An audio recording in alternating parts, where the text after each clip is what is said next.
Saludos a todos y a todas, compañeras y compañeros de guerra. Bienvenidos a Política Mundial. Este es el episodio número 45. Y ya sabes, mi nombre es Misael Rodríguez y me encuentro transmitiendo desde algún lugar de la ciudad de Oaxaca de Juárez. Recibe un saludo. Bueno, el día de hoy quiero hacer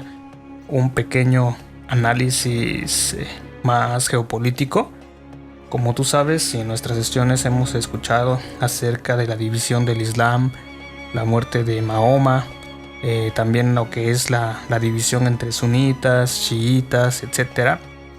Sin embargo, existe mucha historia con respecto a la expansión del Islam por todo el Gran Medio Oriente, que abarca dinastías, en concreto la dinastía Omeya, la dinastía Abbasi, e incluso hablar del hecho del legado histórico de los pueblos musulmanes, del pueblo musulmán en toda Europa, en cuestiones del arte, la cultura, la arquitectura y cuestiones de esas. En los años, por ejemplo, de la expansión del Islam por España, muchos registros culturales quedaron ahí en forma de arte, en forma de música, en forma de arquitectura también, y eso es lo más importante de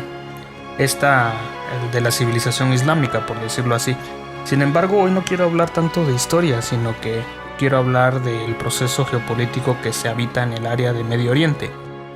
es decir, de esa parte de la península arábiga que engloba a países como Omán, Yemen, Arabia Saudita, Siria, Jordania, etc. Ya los mencionamos hace un buen tiempo en nuestros capítulos anteriores. Como tú sabes y como yo he dicho siempre, la problemática en Medio Oriente no solamente abarca aspectos estrictamente religiosos, es decir, la división histórica entre los sunitas y los chiitas, sino que tiene que ver con toda una serie de intereses que existen en la zona. Por ejemplo, es evidente que el hecho de que se compartan frontera con 2 o 3 países genera diferentes problemáticas de índole diplomática, tanto en los territorios, tal vez el acceso a los mares, el hecho de determinar los aliados de Occidente con respecto al área que conocemos como Medio Oriente, y también los intereses que tienen muchos países extranjeros occidentales en el área, sabiendo que, como yo siempre digo, en el aspecto geopolítico los aliados de los norteamericanos pues no necesariamente son los mismos que de los chinos o de los rusos, etc. Sin embargo, existe un país, creo yo, comodín ahí, que es el país de Siria, que si nosotros observamos los mapas, que si nosotros observamos los registros históricos en épocas de las rutas caravaneras, por ejemplo, Siria se ha convertido y es todavía el paso obligado para las mercancías. En el pasado para tal vez los camellos, para la ruta de la seda hace muchos años, muchos siglos, y ahorita tal vez enfocado en las temáticas de la nueva ruta de la seda. Ahorita no solamente el interés geopolítico en la zona tiene que ver con la tierra específicamente, sino que Siria es el paso obligado para muchos lugares. Para quien quiera ir y trasladarse por tierra al Asia Central, pues probablemente a fuerza tiene que pasar por Siria. El que quiere ir al norte de África, pues también tiene que pasar por Siria si es de Medio Oriente, por la cercanía, etcétera, si es de Turquía, cosas así. Y también hay que hacer referencia que los países habitantes de la península arábiga también tienen que o pasar o hacer una escala en Siria para poder ir a Europa, Turquía, etc. Esta es una de las principales características, creo yo, de ese país, que es como una especie de pivote geoestratégico. En el otro caso, si vamos sumando poco a poco las problemáticas que existen en la actualidad en Medio Oriente, pues ya tendríamos el tema religioso que he explicado en varias sesiones, en varios podcasts también. El otro es la temática de las fronteras. El otro aspecto es los aliados que existen en la zona, es decir, aliados con respecto a Occidente, que no necesariamente tienen que ser los mismos para todos los países del Medio Oriente. Y otra cosa que creo yo que no he comentado mucho y que pocas veces se menciona es que la migración internacional que se presenta en estos países, por ejemplo, en los países donde ha habido guerra religiosa, donde ha habido terrorismo, donde ha habido bombazos y la destrucción de ciudades. Puede ser el caso de Siria, puede ser el caso de Irak en épocas pasadas con respecto al Golfo Pérsico y la guerra del Golfo Pérsico. No me vas a dejar mentir, existe mucha migración internacional de los países del Medio Oriente que se van hacia Europa en el proceso migratorio. Y creo yo que hay que distinguir dos procesos o dos diferenciaciones mejor entre la migración que existe en Medio Oriente y la migración que existe tal vez en el África subsahariana y en el norte de África. La migración que existe en Medio Oriente, pues hay que decir que son personas que tienen en un caso un poquito más de educación que el africano promedio, ya que el africano del África subsahariana, del África negra en algunos casos, pues la tiene difícil para poder acceder siquiera a la educación básica. En el caso de los migrantes internacionales de Medio Oriente que buscan Europa, pues buscan salir en dado caso de la guerra que azota sus países, busca salir y buscarse tal vez una mejor vida, y en el caso de los africanos buscan salir de la pobreza multidimensional que existe en ese continente. Y obviamente que este tema migratorio da mucha tela para investigar más, para hablar más respecto a las motivaciones. Con respecto a nuestra área de estudio, creo que el proceso de migración del Medio Oriente que se lleva a cabo hacia Europa va alimentando poco a poco esto de la islamofobia que ya hemos ido hablando un poco, en el que por cuestiones, tal vez por desconocimiento, por cuestiones culturales, la diferencia cultural que existe entre Oriente y Occidente ha hecho ver que europeos en algunos casos se sienten como amenazados de la llegada de personas de Medio Oriente que tienen gustos distintos, una religión que es un poco difícil de entender y de asimilar. Que por cierto, mucho se ha hablado de que en este caso tal vez entender el Islam requiere un esfuerzo respecto a la persona occidental, es decir, entenderla. No es una religión que digamos se pueda aprender en poco tiempo. Existe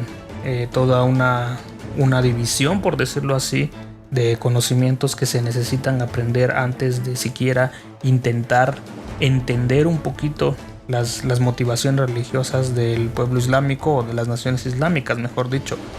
Esta diferenciación tal vez entre Oriente y Occidente es lo que genera pues esos contrapuntos, esas en algunos casos guerras, por decirlo así, ideológicamente hablando, de no soportar al otro, las creencias, etc. Y esto no solamente va desde el punto de vista entre europeo y islámico, sino que a los musulmanes también les pasa lo mismo. No pueden entender mucho de la religión cristiana, no pueden entender siquiera lo de la cruz porque hay una persona sangrando y colgado ahí. Son cuestiones de choques culturales. Y como te he dicho, en el área que nosotros llamamos el Gran Medio Oriente, existen muchas otras diferenciaciones. Por ejemplo, que no todos los países hablan árabe,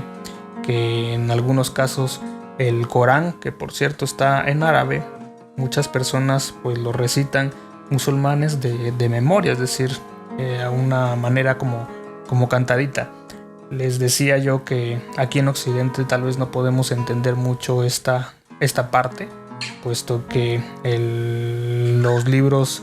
por decir sagrado, la Biblia y demás, pues están en varios idiomas. Ahí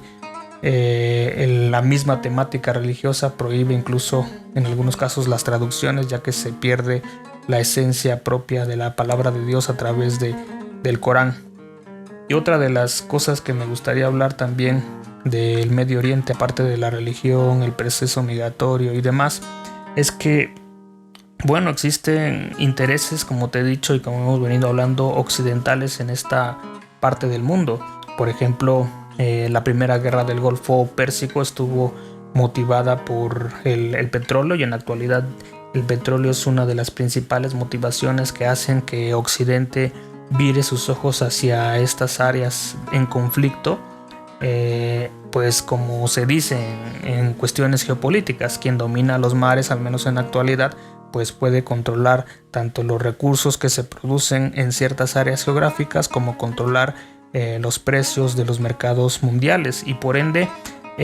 creo yo que la posición que tiene Oriente Medio, en este caso la parte de la península arábiga en el mundo, es de vital importancia porque está el Cuerno de África cerquita, está por ejemplo Suez en la parte de Egipto, y si tenemos que hablar también del papel que juegan los estrechos en el mundo, pues nos llevaría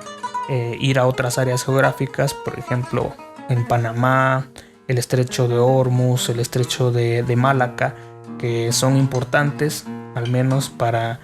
esta cuestión de los hidrocarburos, el petróleo y el gas. En el caso del Medio Oriente creo que el común denominador de todo esto es hidrocarburo, el petróleo en su conjunto con el gas y las mercancías que puedan pasar ya sea por el mismo Golfo Pérsico o el Mar Rojo con dirección hacia Europa o con dirección incluso hacia Asia. En el futuro, y parafraseando un poquito las ideas de un libro de geopolítica,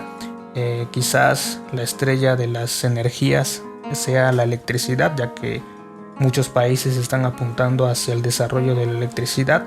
pero en la actualidad creo que lo principal todavía sigue siendo el petróleo, y por lo tanto